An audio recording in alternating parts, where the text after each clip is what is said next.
Euro GBP.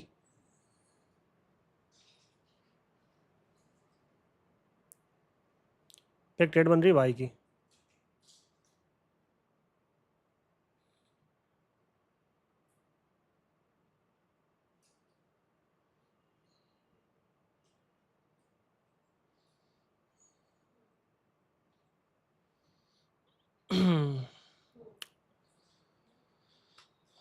देखते हैं। पहली वाली ट्रेड मैंने यूरो जीबीपी पे ओपन की हुई है, ठीक है, इस वाली कैंडल पे। हालांकि मेरी एंट्री नीचे होनी थी, लेकिन मैंने एंट्री यहाँ पे कर ली है, क्योंकि पास्ट टाइम मार्केट ने एक बड़ा पुल बैक लिया था, और आई होप कि यहाँ से मार्केट में बड़ी बाइंग है, तो एक थोड़ा सा यहाँ मार्केट ने मोमेंटम देना चाहिए हमें। ट्रेड के पीछे का रीज़न आप लोगों को अगर मैं समझाऊँ, तो जब तक ये ट्रेड चल रही है तब तक मैं आपको आप लोगों को रीज़न समझाता हूँ मैं इसके पीछे का रीज़न क्या है। मार्केट में यहाँ पे जो एक बड़ा पुल बैक था, ठीक है, ये वाला तो चलो ठीक है, छोटा वाला है उससे छोटा, यहाँ पे ये बड़ा वाला पुल बैक मैं क्यों आपको मेजर कर रहा हूँ, क्योंकि मार्केट ने जहाँ से पैसा उठाया ना, जिस वाले एरिया से, अब एक भाई ने दिन में मेरे से क्वेश्चन पूछा था कि सर हमें कैसे पता चलेगा मार्केट में छोटा पुल बैक आ गया फिर बड़ा पुल बैक आ गया। तो जो पास्ट में जो सेलिंग होती है, उस सेलिंग का हम 50% लेते हैं, ठीक है। उस वजह से मैंने यहाँ पे बाय के लिए ट्रेड ओपन किया था, जो कि अभी करंटली रनिंग में है। देखते हैं। सिंपल सा फंडा है, कोई ज़्यादा उसमें रॉकेट साइंस नहीं लगाया मैंने। मार्केट का जो ट्रेंड है वही बुलिश है, ठीक है। बड़े वाले मार्केट ने मोमेंटम दिखाए हमें अच्छे अच्छे, एक मोमेंटम, दो मोमेंटम, तीन बड़े वाला मोमेंटम, और एक बड़े वाले पुल बैक के बाद में चौथा वाला। और मुझे यहाँ पे कहीं ना कहीं इस पूरी वेव का 50% भी दिखाई दे रहा था, एक स्ट्रॉन्ग रेसेंस भी, कम सपोर्ट भी बन रहा था। तो तीन चार चीज़ें देख के मैंने यहाँ पे बाय के लिए ट्रेड ओपन किया था यूरो जीबीबी पे, जो कि मुझे एक बड़े वाला थोड़ा सा छोटा प्रॉफिट देके गया हुआ है। और कोई से अगर हमें अपॉर्चुनिटी मिलती है तो हम देखेंगे, ठीक है। मार्केट के साथ में काम करेंगे, मार्केट से लड़ेंगे नहीं हम, इतना ध्यान रखना, ठीक है।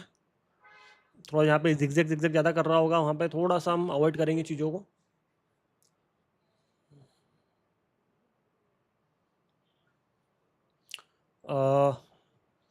एयूडी एपीवाई पे प्राइस हमें कुछ ना कुछ दिखा रहा है।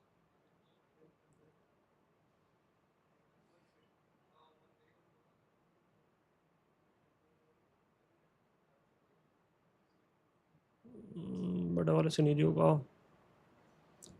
50% बाकी है अभी, है ना, एयूडी जेपीवाई पे। तो कहीं ना कहीं यहाँ पे अभी प्राइस और नीचे गिर सकता है। तो इसमें एक बड़ा वाला पुल बैक अगर हम मेजर करें, तो प्राइस ने यहाँ से पैसा उठाया, क्या पनीर डोसा, एक नंबर।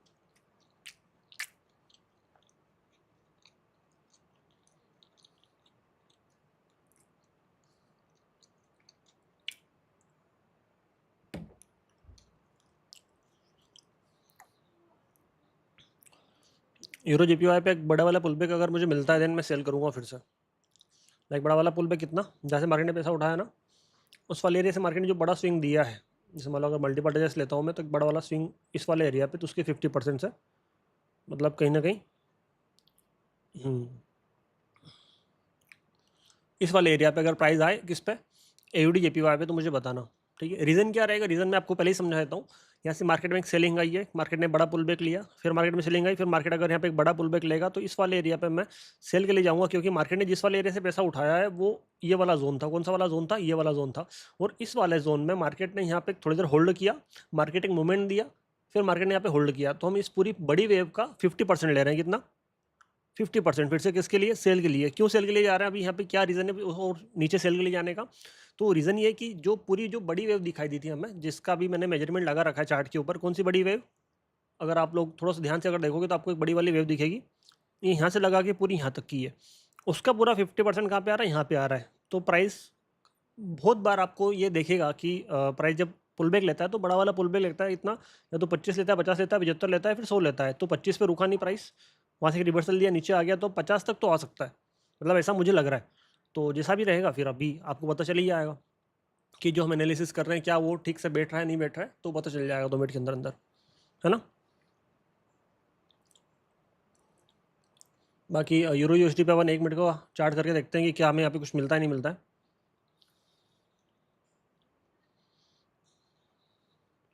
एक पुल बैक तो मिला है बाय के लिए, क्या वो मेजरमेंट ठीक से बैठता है हमारा, नहीं बैठता है। अगर बैठता है देन कुछ ना कुछ सोचेंगे। बैठ तो रहा है, हो सकता है यहाँ से अगर इसकी क्लोजिंग अगर इस वाले एरिया के अगर आसपास हो जाए तो हम फिर से कुछ नहीं कुछ सोचेंगे यहाँ पे।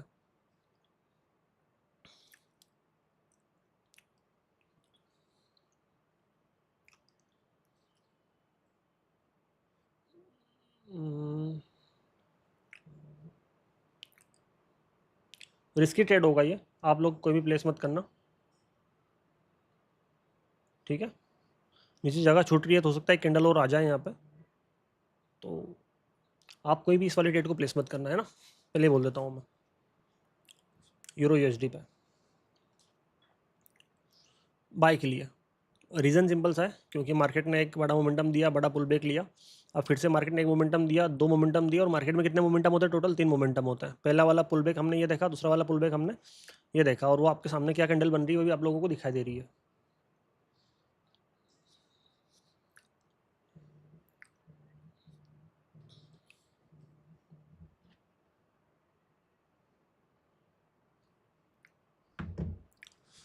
सिंपल सा फंडा है। क्या ये लॉजिक समझ में आया सभी को? कमेंट करके बताओ कि हाँ सर समझ में आया नहीं आया, कि उस वाले एरिया पे हम बाइक लिए क्यों गए थे, यहाँ पे हम फिर से बाइक लिए क्यों गए।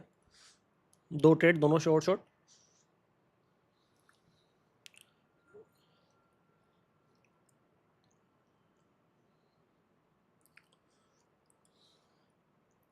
एडी एपीआई पे प्राइस आ रहा है ना।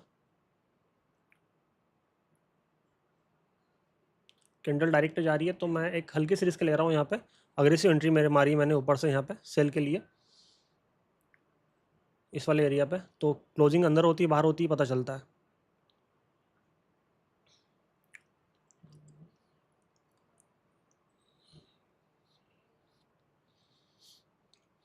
अग्रेसिव एंट्री मारने का रीज़न आप खुद यहाँ पे देख सकते हैं, मुझे बताने की ज़रूरत नहीं है कि मैंने वहाँ पे अग्रेसिव एंट्री क्यों मारी है। फिर भी जो लोग बताना चाहें रीज़न कमेंट बॉक्स में बता सकते हैं कि सर इस वाली ट्रेड के पीछे का रीज़न क्या था डाउन साइड के लिए, है ना, एडी जेपीवाई पे।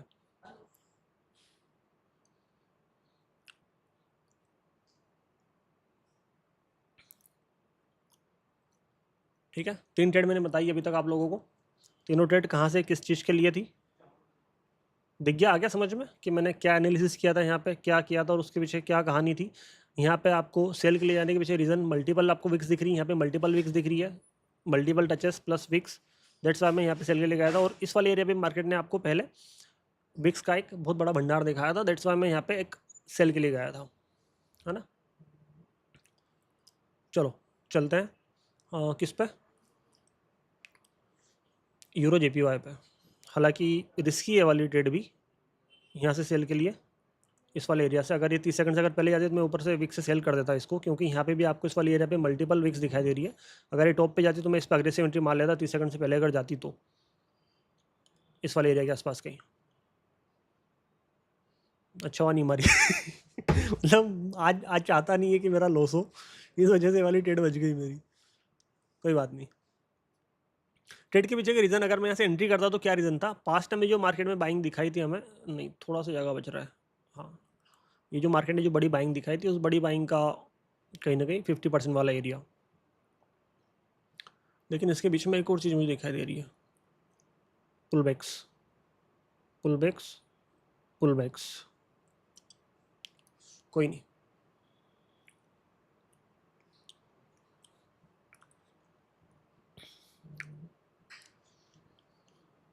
केड जेपीवाई नहीं, यूरो जीबीपी,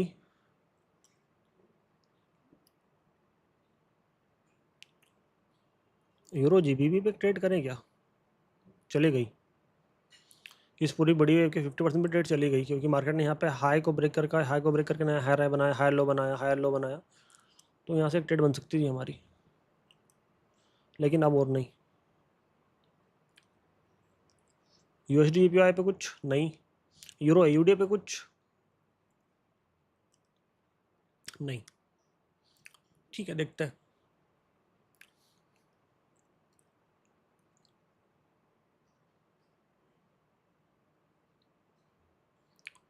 यूरो जीपीवाई पे कुछ करूँ क्या मैं, इच्छा तो बहुत हो रही करने की।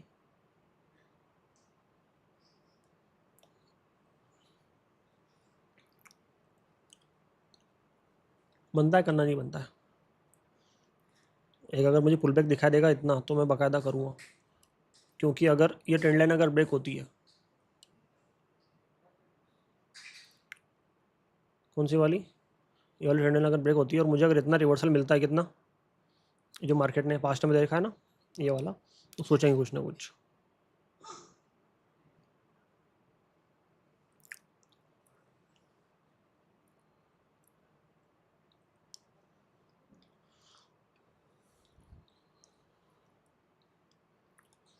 AUD JPY,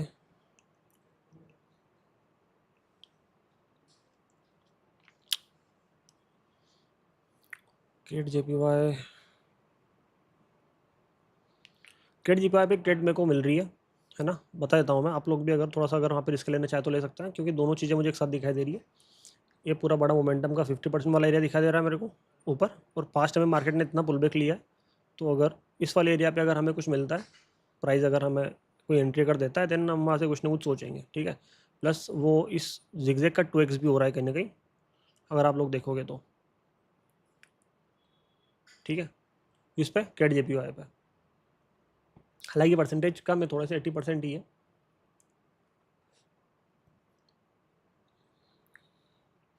चलो, ट्रेंड लाइन का ब्रेकआउट हुआ है, इस वाले एरिया से अगर सेलिंग आती है तो हम यहाँ से फिर से बाइक ले जाने की कोशिश करेंगे।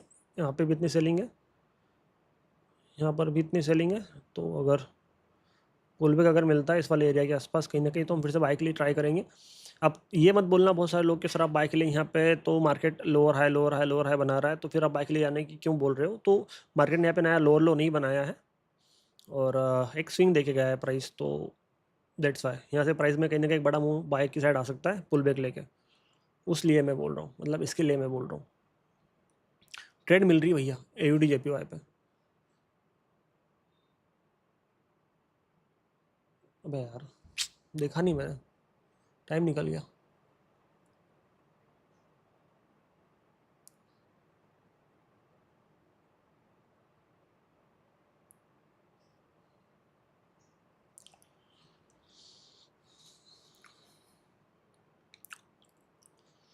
टाइम निकल गया, कोई बात नहीं, क्योंकि यहाँ पे एक सिनेरियो बना है, इससे ऊपर एक हायर लो, हाई के बाद में एक हायर आए, तो चांसेस हैं कि प्राइस थोड़ा सा ये कर सकता है, या फिर इसके 50% तक तो जा सकता है, जो कि कहीं ना कहीं हमें कोई सी एक ट्रेड हमारे फेवर में दे सकता है। कोई बात नहीं, छूट गई तो छूट गई। यूरो JPY पे आ रही है, मैं और वेट करूँगा एक कैंडल का, अगर मिले तो भी ठीक है, नहीं मिले तो भी ठीक है।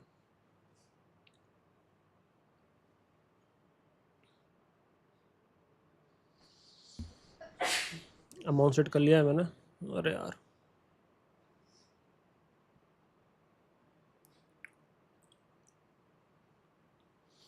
केट JPY पे आ रहा है प्राइस,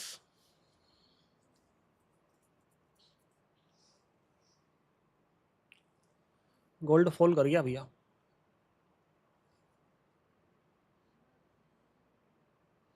जो एरिया मैंने दिया था वहाँ से मार्केट में एक बड़ी बाइंग आई है, लेकिन एक इसका जो स्ट्रॉन्ग सपोर्ट था बड़ा वाला,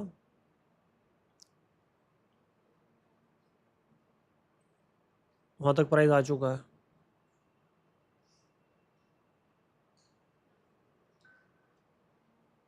उसका 2x भी हो रहा है। हाँ, गोल्ड यहाँ से एक बड़ा मोमेंटम कर सकता है बाई साइड के लिए, ध्यान रखना है ना, कोई अगर गोल्ड में ट्रेड करे तो। बाकी यूरो JPY, यूरो JPY बड़ा वाला पुल बैक, बड़ा वाला पुल बैक, थोड़ी सी जगह और बच रही है। ये ट्रेड रिस्की है क्योंकि मार्केट ने पहले पुल बैक ले लिया, तो कोई आप लोग कोई भी ट्रेड मत करना इस पर, है ना। मैं पहले ही बोल देता हूँ, मैं यहाँ पे मेरे रिस्क से ट्रेड कर रहा हूँ। आप लोग कोई भी यहाँ पे किसी भी प्रकार की किसी भी पोजीशन ओपन नहीं करेंगे, रिक्वेस्ट है मेरी, क्योंकि ये ट्रेड रिस्की है, यहाँ से बहुत ज़्यादा रिस्की है। पास्ट वाली सेलिंग का 50% वाला एरिया यहाँ पे आ तो रहा है, लेकिन बीच में एक स्विंग करके आया, जब मार्केट स्विंग बना के आया तो वहाँ पे थोड़ा सा रिस्की होता है मामला, ध्यान रखना।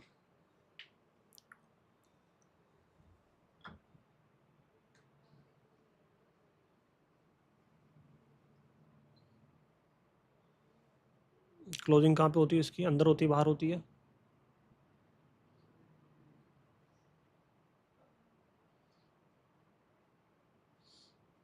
बाहर हो रही है। टोटल 4 ट्रेड, 4 में से 3 ITM, एक हमारी लॉस गई है। ठीक है, किस पे? यूरो JPY पे। और मैंने ये आपको पहले ही बता दिया था। क्यों बता दिया था ये चीज़ मुझे पहले कैसे पता चल जाती है? क्योंकि मार्केट ने यहाँ पे बीच में एक स्विंग दिया, अगर आप लोगों ने देखा होगा तो ये वाला। अगर ये नहीं देता तो फिर चलो ठीक है, सोचते कि अपन कर सकते हैं उस चीज़ को, लेकिन वो थोड़ा सा रिस्की है। 50% वाला एरिया है ये।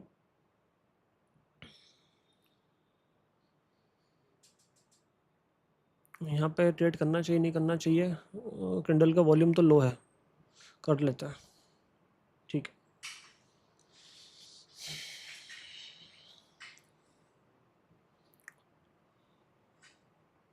क्या कैंडल बनी है भाई साहब, क्या ही कैंडल बनी है। आई लव यू चुम्मे, सॉरी। अच्छा कौन बताओ, देख के तो पता चल रहा है ना कैंडल कहाँ से बनी है, क्यों बनी है? थोड़ा जूम इन करके दिखाऊं क्या किया है यहाँ पे मैंने? एक जो मार्केट ने छोटा वाला पुल बैक लिया था, वहाँ से थोड़ा सा उस चीज़ को मैंने अवॉइड करने के लिए बोल दिया था, क्योंकि बीच में मार्केट ने स्विंग लिया था। फिर मार्केट ने क्या किया कि जो पूरी बड़ी सेलिंग आई, उस बड़ी सेलिंग की 50% से मार्केट ने एक बड़ी वाली कैंडल बनाई है ग्रीन हमें, और एक अच्छा खासा ग्रीन में क्लोजिंग दिया है। ठीक है, मस्त वाला। तो आई होप कि आप सभी को इसका रीज़न समझ में आया होगा। हमने कुछ भी नहीं किया है, हमने जस्ट पास्ट वाली स्पैम होगा। सेलिंग और ये जो बाइंग है उस दोनों का 50% वाला एरिया यूज़ किया है बाय के लिए जाने के लिए। और इससे पहले वाली एक वाली कैंडल ये वाली हमें एक लॉस देके गई थी। टोटल कितने ट्रेड हो गई अनमोल आज? 4 5 5 पाँच में इसको से गिन के। 4 विन, एक लॉस है ना। और वो भी USD JPY कैट JPY देखो सर स्पैम हो रहा। CAD JPY।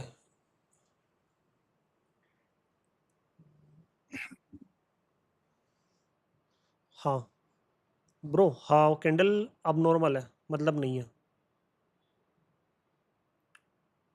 इस पूरे स्विंग का 2x करके वहाँ से घूम रहा है वो, लेकिन यहाँ पे क्लोजिंग ही नहीं मिली तो ट्रेड तो बनता ही नहीं था।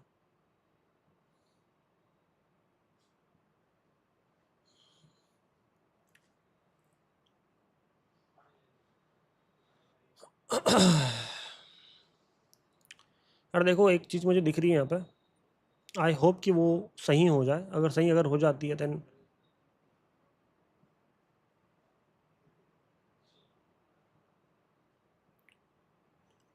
पर इच्छा नहीं कर रही यहाँ पे रिस्क लेने की मेरी,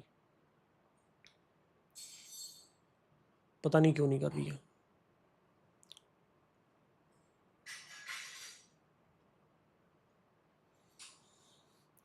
यूरो USD कायदे के हिसाब से तो एक सेलिंग के लिए बन सकता है यहाँ पे, लेकिन फिर भी मैं आप लोगों को मना करूँगा ऐसे सेल के लिए जाने के लिए। रीज़न बिहाइंड, क्योंकि मार्केट जहाँ से पैसा उठा रहा है उस वाले एरिया से मार्केट में जो बाइंग है वो बहुत तगड़ी बाइंग है। मतलब बोले तो कितनी है, इतनी है। इसका अगर मैं फिब्स के मतलब जो गेन बॉक्स के हिसाब से देखूँ तो उसका जो 25% वाला जो एरिया है वो आ रहा है यहाँ पे।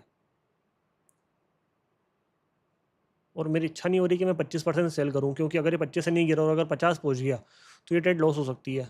पास्ट वाले पुल बैक को देखने के हिसाब से तो यहाँ पे हो सकता है, क्योंकि मार्केट ने हाई के बाद में लोअर हाई बनाया, लो के बाद में नया लोअर लो बनाया, तो हो सकता है यहाँ से प्राइस और नीचे तक आए, लेकिन रिस्की है।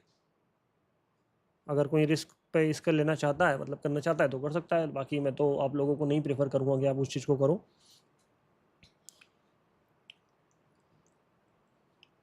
रिजेक्शन तो मिला है, कोई ट्रेड है नहीं मेरा इस पर अभी, लेकिन $1-2 की रिस्क मैं ज़रूर लूँगा इस पर। पता नहीं क्यों, पर ऐसा लग रहा है मुझे कि लेना चाहिए यूरो USD पे।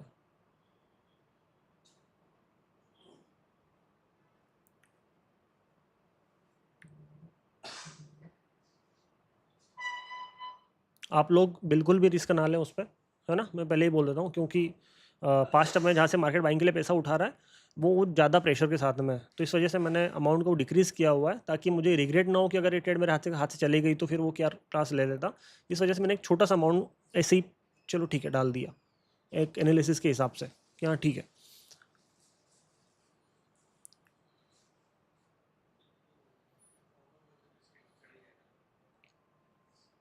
देखो मैं बोलता हूँ ना आपको कि आपको पता चल जाता है मार्केट में कि कहाँ पे आपको मार्केट पैसा देखी जा सकता है, कहाँ पे आपका ट्रेड रिस्क हो सकता है, तो वहाँ पे अमाउंट को डिक्रीज कर दिया करो, इंक्रीज कर दिया करो। तो कैसे सर पता करें? तो ये चीज़ें होती है कि आपको मार्केट में किसी एक ट्रेड के होने से पहले आपको ये पता चल जाता है कि क्या वहाँ पे मुझे अमाउंट को बढ़ाना चाहिए फिर घटाना चाहिए, वो इंक्रीज होना चाहिए फिर डिक्रीज होना चाहिए। तो वो चीज़ें होती है। ठीक है। हैकर भाई हैकर। हैकर नहीं भाई, देखो एनालिसिस अगर किया है और फिर वहाँ पे आपको लग रहा है तो चाहे अमाउंट को डिक्रीज कर दो, क्या जाएगा ज़्यादा से ज़्यादा? हाँ या नहीं? और लिख के में कमेंट था ना इसीलिए। ठीक है। तो वो चीज़ें होती है, पर यही है कि थोड़ा सा भरोसा। आपको लग रहा है कि वहाँ से वैसा हो सकता है तो ठीक है, क्या जा रहा है उसमें? सेलिंग अच्छा, एक ट्रेड और हमारी बन रही है ना? एवडी जेपीवाई पे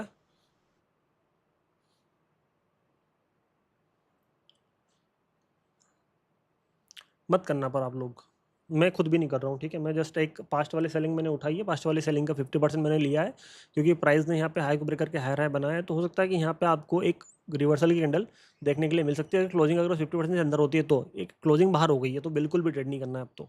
क्लोजिंग अगर उस एरिया के अंदर होती है तो अपन सोचते हैं कुछ ना कुछ, चलो ठीक है क्लोजिंग अंदर हो गई, लेकिन ये एरिया जो क्लोजिंग है 50 से नीचे हुई है, देन जिस एरिया पे मार्केट को सपोर्ट लेना चाहिए उस वाले एरिया पे प्राइस रेसेंस लेके फॉल कर सकता है, तो वो एक रिस्क हो जाता है फिर।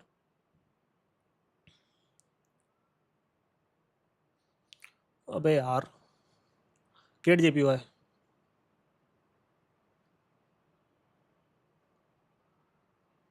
केट जेपीवाई की ट्रेड हमारी छूट गई। कोई बात नहीं, कोई बात नहीं मेरे लाल, मेरे पीले, मेरे हरे, मेरे गुलाबी। यूरो जेपीवाई, हाँ जी हाँ जी हाँ जी हाँ जी। यूरो जेपीवाई पे कुछ कुछ होता है। क्या होता है? क्या होता है? जल्दी बताओ क्या होता है? कुछ कुछ होता है। प्रॉफिट सर जी, यूरो जेपीवाई शानदार। सर यूरो जेपीवाई में लिया था सर, सिंपल लॉजिक।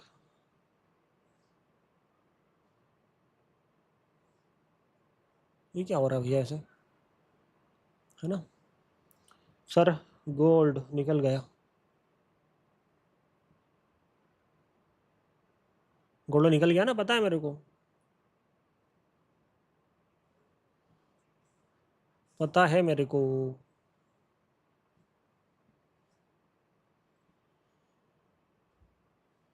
और ये निकलेगा ना, ये बहुत तगड़ा निकलेगा, ये बहुत 3808, 3806, 3808 तक ये जाएगा, 3812 तक भी जा सकता है। छोड़ो, अभी जिस पे काम कर रहे हैं उस पर काम करते हैं। क्या आप लोगों को एनालिसिस पसंद आ रहे हैं? मार्केट ने जहाँ से पैसा उठाया वहाँ से मार्केट में एक सेलिंग आ रही है? हाँ आ रही है। कितनी सेलिंग आ सकती है? या तो अभी यहाँ पे ये वाली कैंडल ग्रीन बन जाएगी, या फिर यहाँ से बनेगी यूरो जेपीवाई पे।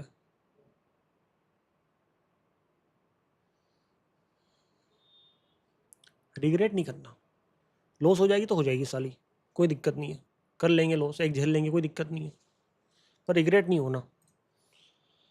हाँ।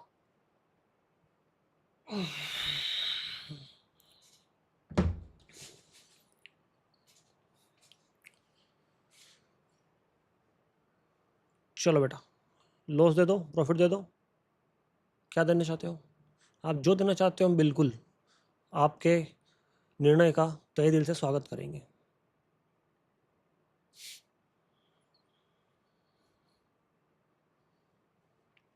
क्या किया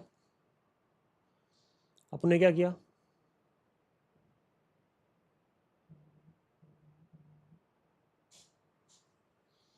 हो गया? हो गया नहीं हो गया? क्या हुआ? क्या किया अपन ने? पास्ट वाली सेलिंग, जो पास्ट वाली सेलिंग थी उस पूरी सेलिंग में मार्केट कहाँ से घूमता है? 25, 50, 75, 100। ठीक है, 25 पे क्यों रिस्क ली मैंने? क्योंकि मार्केट ने पास्ट में भी 25% से रिवर्सल दिए हैं, तो मैंने दैट्स वाई यहाँ पे 25% पे एक रिस्क लिया। क्यों? क्योंकि लास्ट वाली कैंडल का वॉल्यूम बहुत ज़्यादा हाई था। हालांकि मैंने आप लोगों को वॉल्यूम तो मना ही कर दिया कि आप उस पर ज़्यादा ध्यान दो, लेकिन फिर भी मैं कभी कभी देख लेता हूँ भैया वॉल्यूम जिस एरिया को मार्केट ने ब्रेक किया, हाई वॉल्यूम से ब्रेक किया था, कैंडल की क्लोजिंग वहाँ पे हुई रिएक्शन लेके, तो अगली वाली कैंडल में मैं बाइक ले बैठा, क्योंकि मार्केट हायर लो बना रहा था मार्केट के साथ में जाने के लिए। ठीक है, that's it, as simple as that. Okay okay okay bro, okay.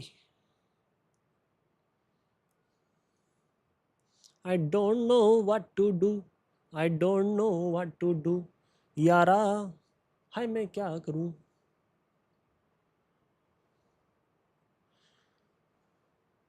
Deepak ji, gold को देख के कुछ कुछ हो रहा है? कहीं नहीं हो रहा। अपन को मालूम था, अपन को मालूम था। I know everything bro, everything मतलब एवरीथिंग। बहुत है रे, ज़्यादा नहीं करना। लालच इज वेरी वेरी बुरी बला, ठीक है कि नहीं? आई थिंक आज के लिए मेरे को बताओ आप लोग की कितने ट्रेड्स हो गई अपनी गेन बॉक्स की सेटिंग। मेरे भाई मैंने जो भी सारी वो वीडियोस डाल रखी है ना, उसमें समझा रखी है किसी न किसी वीडियो में, तो एक में समझा रखी है। I know, I know, I know कि मैंने कहीं ना कहीं कुछ नहीं कुछ तो समझा रखा है।